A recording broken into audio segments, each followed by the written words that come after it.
That was the day when I really started asking, is this life all there is? Why are some people in the wrong place at the wrong time?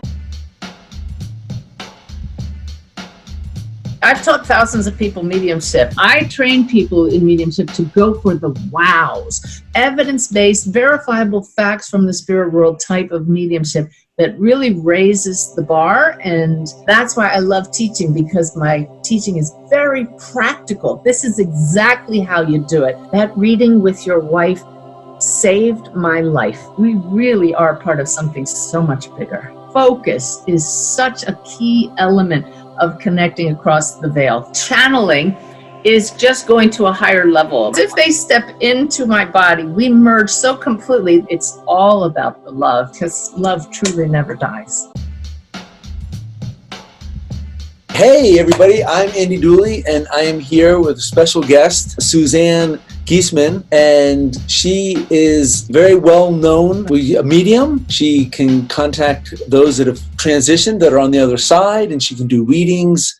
And she has an exciting program coming up, a free video call of 3 Keys to Unlock Your Powers of Mediumship.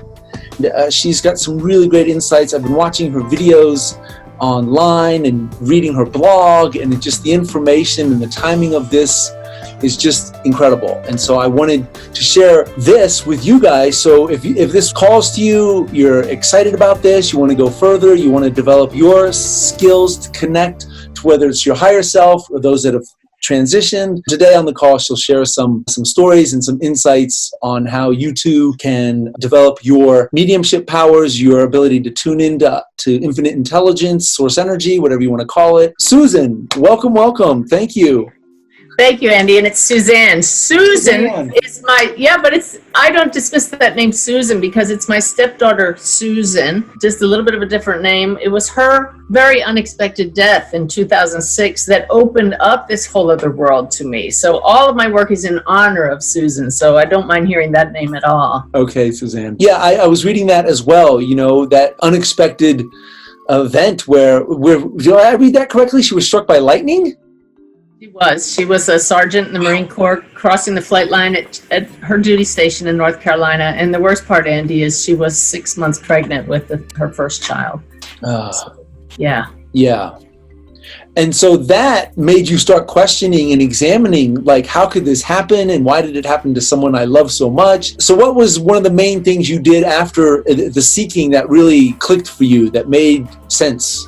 I need to back up just a little bit, Andy, because it wasn't the first time I asked those questions. The first time was after September 11th, 9/11, 2001. I was actually on active duty in the Navy. I was a commander in the Navy. And on that date, I was aide to the chairman of the Joint Chiefs of Staff. That's the head of the whole U.S. military. We were in the last airplane in U.S. airspace on that day and flew right over the burning World Trade Center towers, or what was left of them. Returned to the Pentagon, our office building that we'd left just hours earlier. And that was the day when I really started asking, is this life all there is? Why are some people in the wrong place at the wrong time? And so my spiritual path began then, but I kind of put it aside because I didn't get satisfying answers at the time. But it was Susan's death 3 years later that left me relentlessly searching for the answers, and I found them in ways I never expected. It's important for all of you listening to know that I had no idea my whole life that there was an afterlife. I didn't spend my life seeing spirits, which is the 2 factors that give my students of mediumship hope, is that I didn't feel that I was born with this, so you don't have to be aware of that fact. And my background, very left brain, very regimented, of course, with 20 years in the Navy. So those 2 factors, which most people would think would never lead to mediumship, didn't stand in the way at all. And I've just opened up this connection that brings so much peace and joy to me and to my the people I work with every day. It's truly astounding. Yeah, that does. That gives the viewers hope, because so often people believe they have to have been born with it, or they have to have some kind of special thing.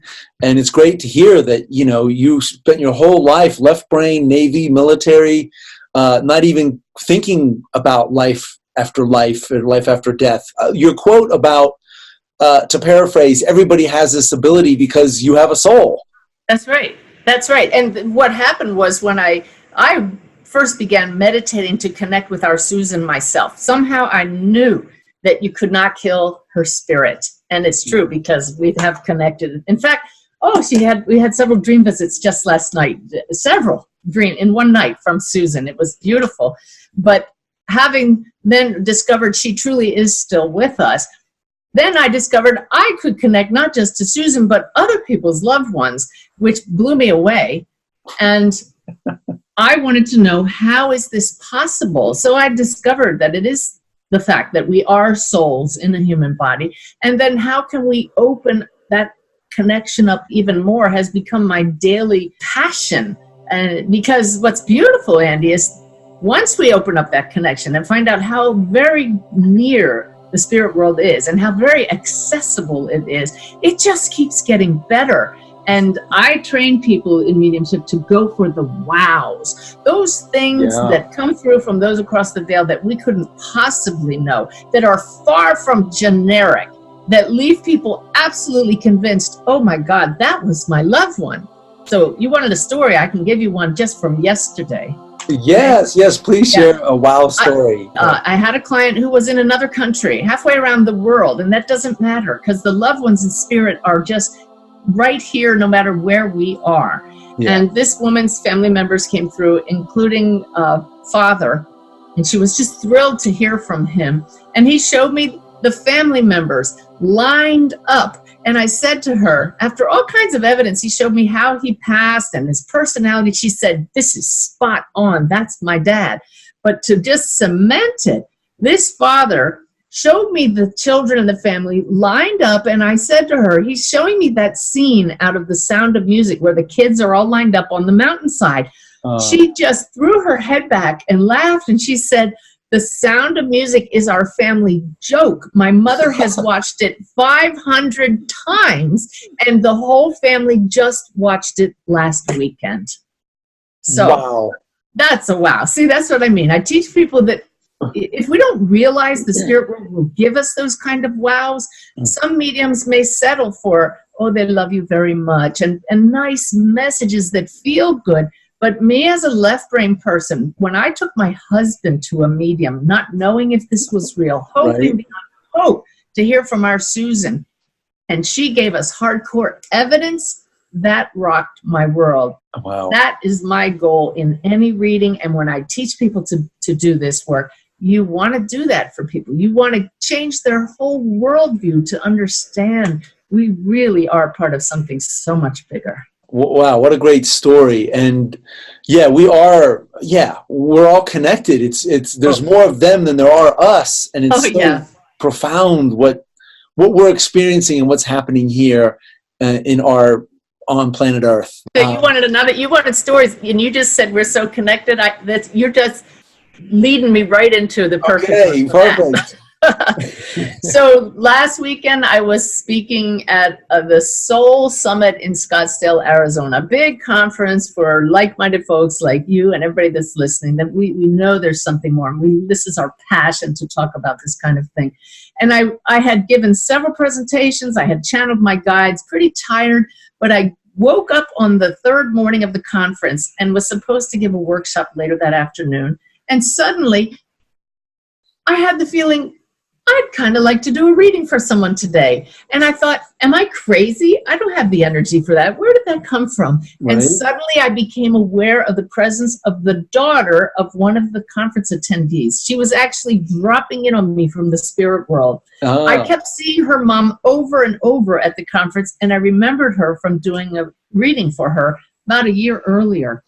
So I texted her mom and I said, your daughter's here. She just dropped in on me. Do you want to chat with her today, later this morning? Well, of course she's going to say yes. But she texted back and she said, Amber is here. She's talking to another medium right now. And she gave me that medium's name. And I said, what do you mean she's talking to her? How does she know her? Have you had a reading with her? And she said, no, but you two connected us. Well, her daughter from across the veil was indeed talking to me and that other medium, because I reached out to her and I said, Amber dropped in on you at the exact same time, Andy.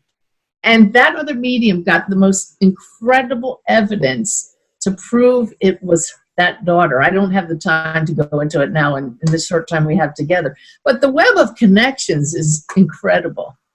Wow, what another great example of those loved ones beyond can connect not to just one, but to two, and you can be anywhere, anytime, any place. And we have to be, opening ourselves up to receive, like you've done. Obviously, this is something you've mastered, and you continue to learn and ask. It's a never-ending process. That's right. And you asked for tips and tools today. Yes. So it's that being open to receiving is important, because it's so easy for our focus to remain here on our human lives. We get sucked into the drama like watching a movie. So you see this little funny ring I have on my finger here? It's actually a silicone wedding ring that they sell in gyms for people who work out a lot, so you don't ruin it. But okay. I got it so that it's just a cheap little thing that I switch from finger to finger. It's my reminder. Now it feels awkward over here because I've been wearing it here. And now when I become aware of it, it's my connection with the spirit world. Have I checked in with my spirit team recently in the last couple hours? It's just like, I was like, oh yeah, hi guys. I was getting too drawn into the drama here. Is there anything I need to know? Am I listening to the guidance? So, you could get a little wristband and change it from arm to arm just so you don't get used to it and slip back into only human mode. Right? Only human mode. That is a great little reminder. I have a ring. It's a spinner ring. And it has elephants on it. I think I'm going to start wearing it again as my reminder. Like, don't forget, to tap in and keep the channel open. Now, I know you have the ability to speak to those loved ones on the other side, and then you have your own spirit guides, like where you channel information or insights or divinity.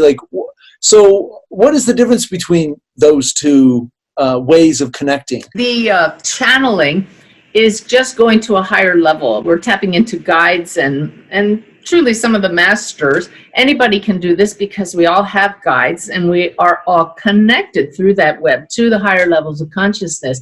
So I have several CDs that were done with the Hemisync company that train you to notice the difference between your expanded state of consciousness, which is very useful for mediumship, and then a deeper state of awareness, which is very helpful for the channeling.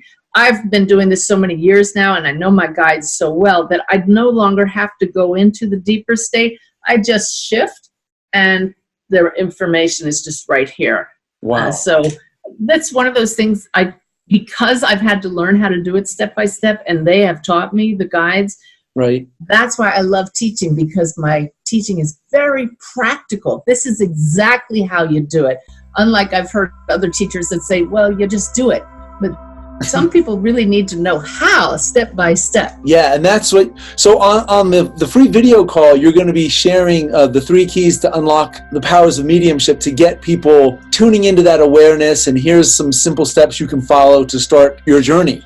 Right, exactly. And I don't think I want to give those away now because they're spelled out there and very simple, because you and I were talking before this chat about my 7-step process for connecting with higher consciousness. And we use the acronym BLESS ME.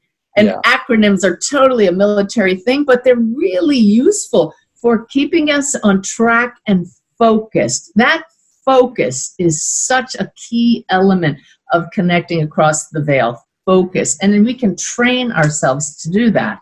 That's the beautiful part. Anybody can do that. Yeah, focus is key. So for someone watching, a tip on like meditating and quieting the mind, what would you recommend a simple meditation technique to develop your focus muscle? Yeah, and it's just the basic watching your thoughts for just a few minutes. I have one of those Hemisync CDs I talked about is called The Training Ground, because it really is a training the monkey mind to focus.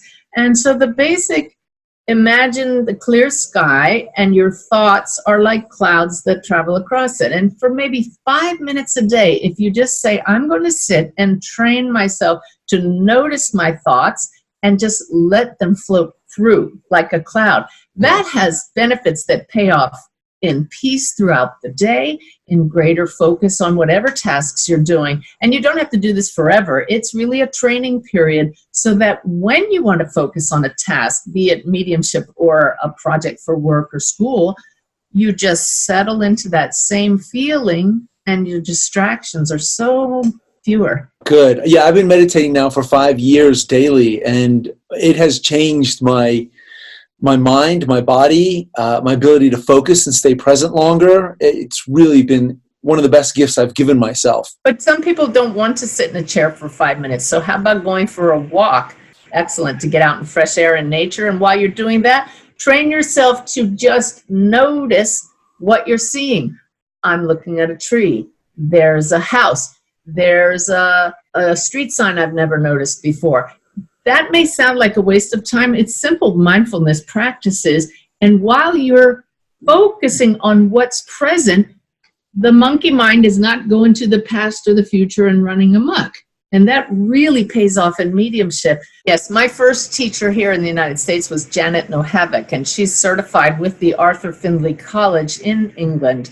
And so she was so good, and I learned so much from her that I wanted to study with the best as well. So I went to England, and Arthur Findlay College is world renowned for the quality of its evidential mediumship. And that's what I teach now. It's that evidence-based, verifiable facts from the spirit world type of mediumship that really raises the bar and convinces people that this is very real, this connection. Your loved ones, they may be gone physically, but they are so around us. And every reading I do, those in the spirit world include something going on in their loved one's life now, so that we know they're still part of our lives, not just during this reading, but ongoing. The relationship continues because love truly never dies. Oh, that's a beautiful reminder.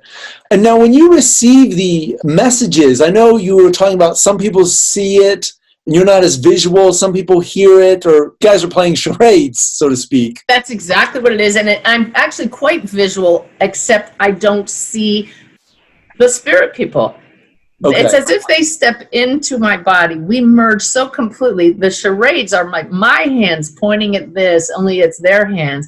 They put images very clearly in my mind, like the family lining up, like the Sound of Music that I shared. Images all the time. They'll show me a special teddy bear or a pocket knife that they had. They'll show me a toothpick hanging out of the mouth, yet I don't see facial features. But the evidence is so profound and so clear that the family here doesn't need those facial figures. They know it's their loved one. But equally clear are the way I hear the things they tell me. Full sentences sometimes just a word or two. But I teach people you combine that with the clairsentience, the feeling, the sense of their personality, the claircognizance, knowing what they're trying to show you when they just say one word. It's a beautiful dance of the different ways we can use our soul senses with the spirits that gives this all-encompassing awareness. This is my loved one. Oh, it's so beautiful. Yeah. So beautiful. And I love that it's learnable, it's teachable. It's like anything. If you have the desire to be a medium or to channel, and you practice it, you have the beliefs, you have your program that you're walking people through step by step, you too can do this stuff. And that's why you've got this awesome free video event where you'll be sharing these tools and techniques. And of course, if people want to go further, there'll be an offering on how to continue this journey with you, which is really exciting. Yeah, and what's cool, Andy, is that I would say, I've taught thousands of people mediumship, and I would say 80% of my students have no intention of being working mediums. They want to learn how to connect with their guides and their own loved ones who have passed. And the beautiful thing is, they learn that because we're using the same faculties, the same soul senses. It's happening the same way through the same vibration. So it's very transferable to our own goals. Right. Yeah. And what would you say about, I know you don't call yourself a healer, but I know you've had sessions with people who have been suffering from, some disease, and you were able to give them information so they could have a release And so in a sense, you enabled their healing. Does that just happen sometimes, or do you sometimes set an intention to provide the space for someone to heal? My intention in every session is, may the greater good be served by this session. Whatever is meant to happen, will that happen through me? And so we have had actual physical healings during a session. We've definitely had emotional release. That's a healing of a sort.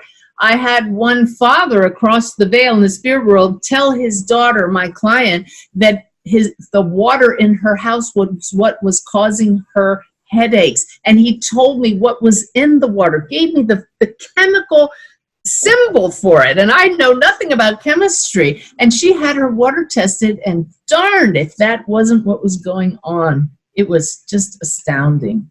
Wow. I mean, right? It's undeniable, the evidence. Exactly. The wow factor. I love that you have that intention of like, I just don't want to, give you some kind words. I want you to go, wow, like, yeah, that's so powerful. Well, I've had readings of my own where you leave and you say, well, I'm not convinced. I really don't think they had my loved ones. And that can be disappointing to downright devastating to people who are deep in grief.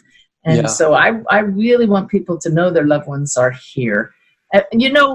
We've had, I say we, because my husband attends many of my events, right. And he has had at least 24 people come up to him and say, that reading with your wife saved my life, because they were ready to go join their loved ones across the veil. And then when they find out their loved ones are here and they're saying, no, you are still here for a reason. You have a purpose in being here. You stick around. I'll be here when you cross. That is life-changing. Yeah. So reassuring and life-changing. Like you're still physical. You still got your whole life ahead and opportunities, and the magic that's around you. Don't leave now. Stay with it. Stay with the program. I can guide you. And I know you've written books, which you kind of just channeled. When you write and it comes through you, do you feel like the words are just coming out, or how does that feel, or what's that like? Well, 2 of my books are definitely the channeled daily messages from my team, who we call Sanaya, which, by the way, they gave me that name, and little did I know until years later that it's an Arabic girl's name that means flash of lightning, which is how my stepdaughter was killed. So Sanaya has dictated those books. My other books, I definitely wrote them, but every time I sit to write, I ask that they help me and inspire me, those in the spirit world. So often I'll start a chapter and have no idea how it will end, and it ends, and it just say, wow, that was just phenomenal. So people tend to enjoy my books and say they can't put them down, so it must be doing something right. Do you do like readings every day, or do you have like days off, or you're doing workshops and conferences? I was trying to get an idea of kind of what your lifestyle is kind of like. Do you take 2 weeks off or a month off every year and just like, I'm not talking to anybody? I never take off a long period at all. I tried to do a reading every day. Today I did not, because I have this interview and my weekly radio show right after this. So if that's 2 big events, I won't do a reading. But on a normal day, if I'm not traveling, absolutely I do reading every day. But unfortunately, I've had to suspend my waiting list because the wait is now 4 years. That's the challenge, Andy. 4 years! Yeah, we need more evidence-based mediums, and that's why I love training people to do this. I have several mediums that I now refer others to, and they were my students, and now they're working mediums, so that's a beautiful thing. That is a beautiful thing. I feel so honored to be able to interview you. 4-year waiting list. That just goes to show, the work and your commitment and love for this, and how profound your readings can be for people. It's an honor to serve the spirit world, because the one point I didn't make yet is, yes, I help the people here, but just think of those in the spirit world who want their loved ones to know, I'm right here, I'm okay, I love you so much. And we get to be their voice. We who know how to do this, we serve them so much. We get to give the thank yous they never said. We get to give the apologies they wish they'd said before they crossed. We absolutely serve the spirit world, and it's such an honor. It's also, Andy, a responsibility, because just like one of my teachers said, you don't want to get to the other side and meet up with one of those spirits and have them say, you told my loved one this or that, and I never said that. No, we got to get it right. We have to represent them authentically and accurately. Yeah, it's beautiful. And that's beautiful. You take it, your trainings and teachings to that detail where you're teaching people how to feel it and give the proper interpretation of the words and the message, which is all part of your awesome step-by-step training that you're offering. That's so exciting. Wow. Wow. I think we can kind of wrap it up. I think those who are watching this have got a good feel for you and what you do and how you do it, the integrity and love that you bring to all your readings and how much time and energy you've put into your program, so that anybody who, no matter where they're at, no matter how far away they think they are from the possibility of being a medium and connecting, that you can do it. It's no coincidence you're watching this video. You, for whatever reason, you felt inspired to click on the link and watch it. And this might be your calling. This might be your time to allow yourself to connect and expand yourself. And part of, the soul's journey, because I know it's as souls in a physical body, we're evolving and growing. And this kind of work can definitely help our souls evolve on this journey. Do you want to just share anything about like the soul's evolution? Thank you so much for perfect lead in again, because I put my finger up a couple minutes ago when you mentioned the word love, and I'm surprised it hadn't come up till now, because Andy, what connects us all is love. It's a vibration. It's our essence. And you cannot connect across the veil unless you turn up the love. If it happens by chance, okay. But to do this on a regular basis, we need to become the perfect, clear instrument for Spirit to speak through us. And what clears the instrument is love. So the more we're working on clearing out any blockages within ourselves to being that vessel for the light, for the love that is our essence, the more we clear that out, the greater the connection. So for us, our whole life becomes this beautiful journey of being the presence of love, and people turn on to that, and people feel it, and we feel joy-filled. And if you can't feel it coming from me, I sometimes can't contain the love. I just speak it all over everyone. And this is a direct result of having done this work for over a decade now. It's all about the love. And that says, like, what you give out, you get back. Who wouldn't want some of that? Right. Well, I can feel the love. As soon as we started talking about love and soul, I was like, all of a sudden, I'm just like, whoa! I feel a shift in the love. I feel your love, and I hope those watching feel the love and are able to, sign up for your free videos event and feel that love and learn from you this incredible work that you're teaching and sharing. And we all, the whole consciousness is rising. Everybody is knowing, like, we're moving out of the victim mode and into that expanded consciousness, and the whole planet is evolving into the next big phase. So yeah, buckle your seatbelt. I mean, get ready to embrace the love. Thank you guys for watching. This means the world to me. Thank you, Suzanne, for being on and sharing what you shared, your stories, your love, your incredible journey. Be sure, everybody, the link will be somewhere underneath this video around, and you can click it. Register for free. 3 keys to unlock your powers of mediumship. Thank you, everybody, and goodbye from the physical world. Thanks, Andy. It's all about the love, because love truly never dies.